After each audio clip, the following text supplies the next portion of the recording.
Subscribe करें और bell icon दबाएं और देखें रोंगटे खड़े कर देने वाली खौफनाक कहानियाँ।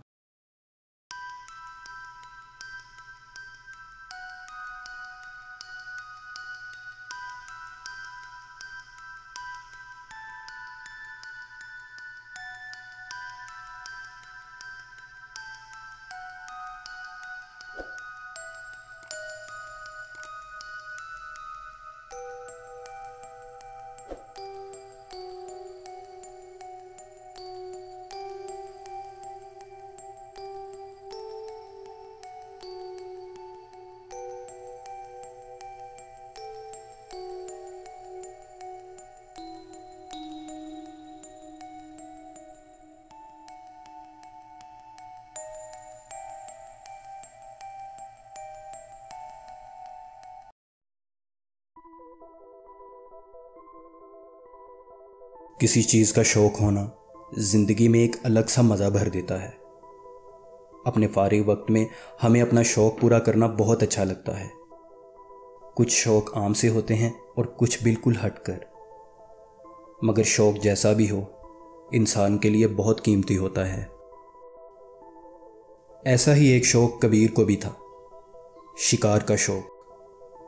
कबीर हर साल सर्दी के मौसम में सोनारमर्ग और शिमला जैसी जगहों का रुख करता और शिकार के लिए जंगल में ही पड़ाव करता। वो कई कई दिन अपने शिकार का पीछा करता रहता, मगर उसे ऐसा करते कई साल हो चुके थे और अब वो एक मुख्तलिफ चैलेंज चाहता था। एक दिन कबीर अपने दोस्तों के साथ गपशप कर रहा था तो बात बहुत ही ठंडे शिकारी इलाकों की होने लगी। एक दोस्त ने अमेरिका के शहर अलास्का का बताया, जहां सर्दियों में तापमान -45 डिग्री तक पहुंच जाता है और आबादी ना होने के बराबर है। कबीर ने फैसला किया कि वो दिसंबर के महीने में शिकार के लिए अलास्का जाएगा। उसके दोस्तों ने उसे समझाया कि तजुर्बाकार शिकारी होने के बावजूद उसने पहले कभी इतने ठंडे इलाकों में वक्त नहीं गुजारा, इसलिए उसे ऐसा ख़तरा मोल नहीं लेना चाहिए। मगर कबीर मज़े से भरपूर एक शिकारी यात्रा के लिए कुछ भी कर सकता था। दिसंबर का महीना आन पहुंचा तो कबीर पहली ही फुर्सत में फ़्लाइट लेकर अलास्का पहुंच गया।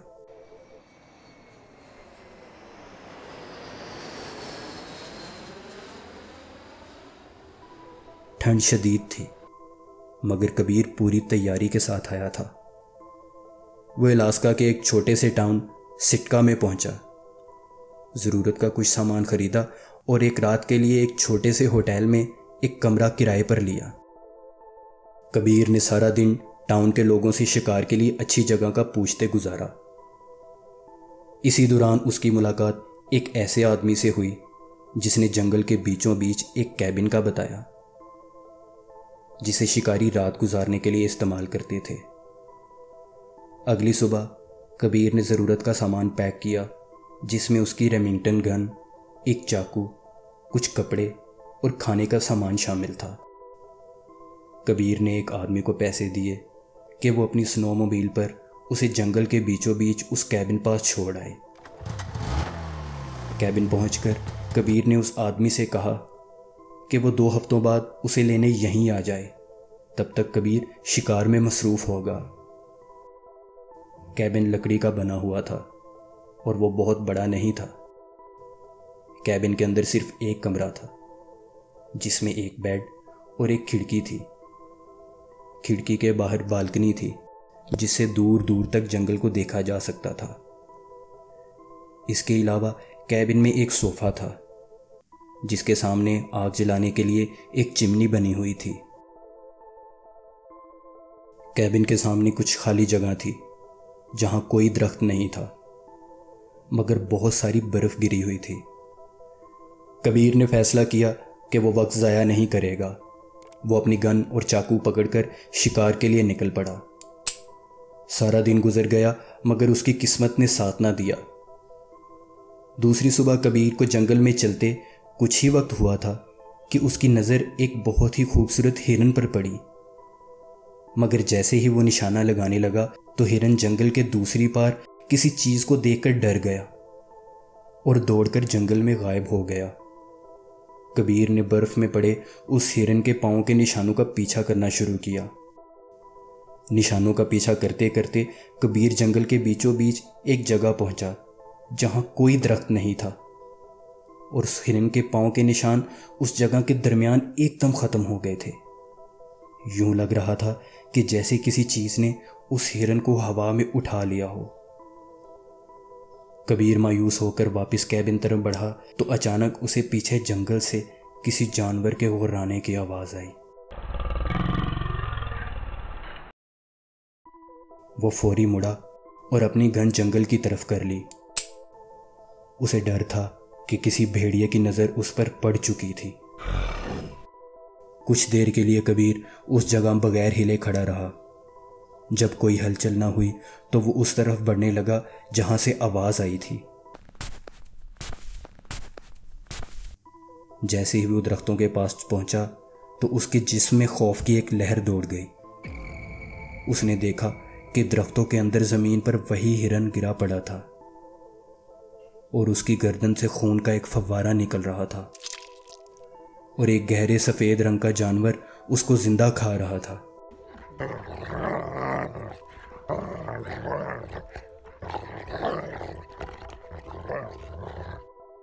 उस जानवर का रंग इतना सफ़ेद था कि बर्फ़ की वजह से कबीर दूर से साफ देख नहीं पा रहा था कि आखिर वो जानवर था कौन सा।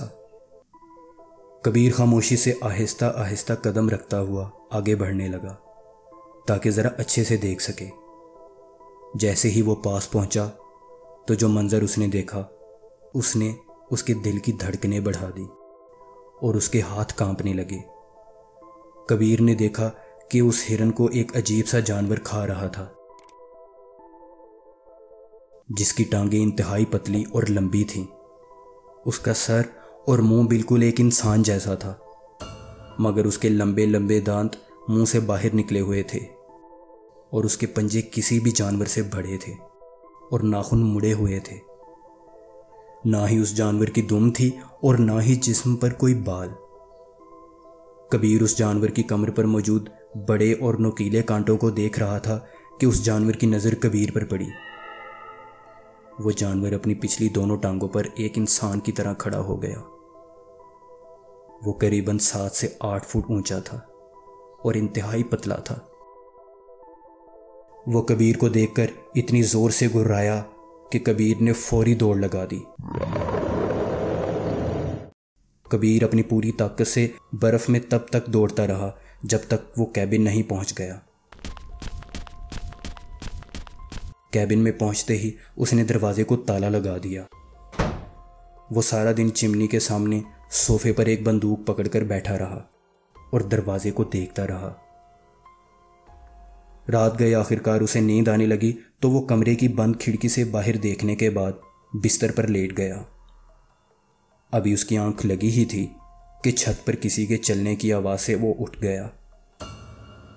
छत पर कोई बार बार एक तरफ से दूसरी तरफ चक्कर लगा रहा था, ऐसे कि जैसे घर के अंदर दाखिल होने का रास्ता ढूंढ रहा हो। कुछ ही देर बाद आवाज़ बंद हो गई, मगर कबीर की नींद उड़ चुकी थी।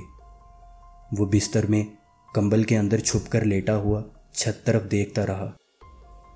न जाने कब उसकी आंख लग गई। सुबह उठा तो फौरी खिड़की की तरफ बढ़ा। खिड़की को खोलकर देखा तो बालकनी में गिरी हुई बर्फ में 2 बड़े बड़े पंजों के निशान थे। कबीर ने फौरी खिड़की को बंद किया और चिमनी पास पड़े लकड़ी के बाले पकड़कर खिड़की के आगे कील ठोककर लगाने शुरू कर दिए।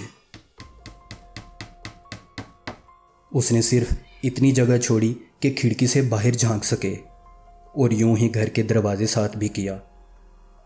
कबीर जानता था कि जानवर आग से डरते हैं, इसलिए उस रात उसने फैसला किया कि वो चिमनी के सामने ही सोफे पर रात गुजारेगा, ताकि अगर वो जानवर घर के अंदर दाखिल हो भी जाए तो वो उसे आग से डरा सके।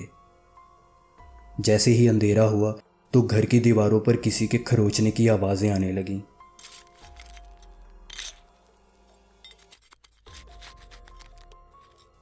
कुछ देर में खरोचने की आवाज़ें छत से आने लगीं।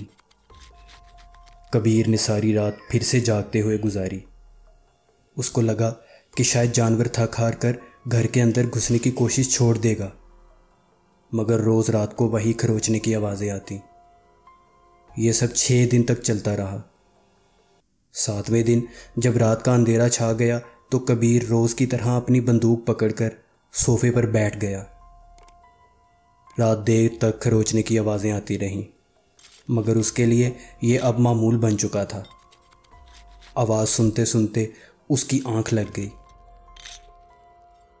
कुछ देर बाद उसकी आंख खुली तो उसके सामने वही जानवर खड़ा था।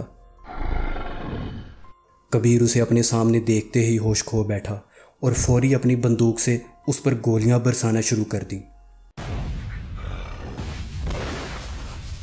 बंदूक से निकली पहली गोली ही उस जानवर के कंधे पर लगी और वो दौड़ता हुआ टूटी हुई दीवार से बाहर निकल गया। कबीर की सांस फूली हुई थी और वो दीवार में हुए उस सुराख को देख रहा था जिससे वो जानवर अंदर दाखिल हुआ था। उसने फौरी लकड़ी के भाले पकड़कर उस जगह कील से ठोक दिए, मगर अब आग जलाने के लिए कोई लकड़ी नहीं बची थी। सारी रात कबीर ने यह सोचते गुजारी कि आखिर कुछ लम्हे पहले उसने क्या देखा था, और एक ऐसा जानवर जिसके जिस्म पर एक भी बाल नहीं, इतने ठंडे इलाके में जिंदा कैसे रह सकता है। अगले दिन कबीर ने पास के दरख्तों से लकड़ियां लाने का सोचा, मगर अभी वो घर से निकला ही था कि जंगल से आने वाली वो राने की आवाज़ से वहीं रुक गया। उसकी बंदूक में सिर्फ 5 गोलियां बची थीं और अभी उसे उस कैबिन में 1 हफ्ता मज़ीद गुजारना था। कबीर ने फैसला किया कि वो गोलियों के बगैर शायद 1 हफ्ता गुजार सके, मगर आग के बगैर वो इतनी सर्दी में ज़िंदा नहीं रह पाएगा। उसने हिम्मत जुटाई और बंदूक पकड़कर लकड़ियां लेने चल पड़ा। लकड़ियां इकट्ठे करते ही उसने घर का रुख किया। वो सारा दिन यही सोचता रहा कि घायल होने के बाद अब वो जानवर दोबारा कैबिन के अंदर दाखिल होने की कोशिश करेगा या नहीं। कबीर देर रात तक उस जानवर के खरोचने की आवाज़ का इंतज़ार करता रहा, मगर हर तरफ सन्नाटा छाया रहा। जैसे ही कबीर को ये एहसास हुआ कि आखिरकार वो जानवर हार मान गया, तो वो खुशी से झूमता हुआ सोफे से उठा और सोने के लिए कमरे में दाखिल हुआ। बेड पर लेटने लगा तो कैबिन के बाहर से आती हुई वो राने की आवाज़ से उसका दिल बैठ गया। वो खिड़की के करीब खड़ा होकर बाहर झांकने लगा। उसे अपनी आंखों पर यकीन नहीं आ रहा था।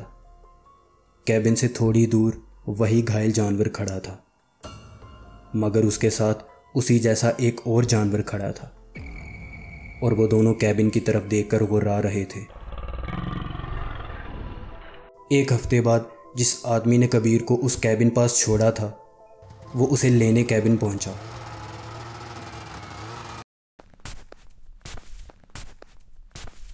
उसने देखा कि कैबिन के बाहर बर्फ में बड़े बड़े पंजों के निशान थे और कैबिन की दीवार में एक बहुत बड़ा सुराख था। वो आदमी जल्दी से अपनी बंदूक पकड़कर स्नोमोबाइल से उतरा और कैबिन के अंदर दाखिल हुआ। अंदर दाखिल होते ही उसकी सांसें अटक गईं। कैबिन में हर तरफ खून था और गोश्त के टुकड़े बिखरे पड़े थे। कैबिन की पिछली दीवार में एक बड़ा सा सुराख था। उस आदमी ने पास पहुंचकर देखा तो उस सुराख से बाहर बर्फ में कबीर का कटा हुआ हाथ पड़ा था और खून के निशान थे जो उस सुराख से होते हुए जंगल तक जा रहे थे।